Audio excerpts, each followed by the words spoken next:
Hi everyone, పేరు పేరున ప్రతి ఒక్కరికి మనకు ఈ రోజు 72,000 సబ్స్క్రైబర్లు అయ్యిర్రండి. చాలా చాలా థ్యాంక్స్. ఈ శుభ సందర్భంలో ఏంటంటే మనది ఈ రోజు మన షాప్ లో ఎక్సలెంట్ వర్క్ అయిందండి. ఇవి దాదాపుగా 7,000 రూపాయల షూస్ అయితే ఒక సార్ మన దగ్గర తీసుకొచ్చిర్రు. అయితే దీని వర్క్ అంతా కుక్క ఉరికేసింది అనమాట. 2 షూలు ఒక షూకి. అయితే ఈ 2 షూలో కూడా వర్క్ అయ్యింది మన దగ్గర. ఒక టాస్క్ అండి మీకు, ఈ 2 షూలలో ఒక షూకి వర్క్ అయ్యింది. అది ఏ షూకు వర్క్ అయిందో మీరు గెస్ చేయాలి.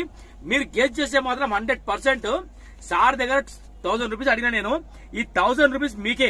ఎందుకంటే నేను చాలా అనుకుంటున్నా ఏదో ఒకటి చేయాలి సబ్స్క్రైబర్లు, కానీ ఈ 1000 రూపీస్ టాస్క్ అండి మనకు. అయితే ఈ రెండులో మీరు గుర్తుపడండి, లెఫ్ట్ లెగ్ డ్యామేజ్ అయిందా రైట్ లెగ్ డ్యామేజ్ అయిందా అన్నది మీరు చూడండి. ఒకటి మీరు కామెంట్ లో రాయండి. నేను అన్ని ఏం చేస్తా, చిట్టీలు వేసి ఒక చిట్టి తీసినప్పుడు విన్నర్ అయిన వాళ్ళకి 1000 రూపీస్ గూగుల్ పే చేస్తా, షాప్ దగ్గరికి వస్తే లైవ్ లో ఇస్తా. ఓకేనా? టాస్క్ ఇదేనండి, చూడండి.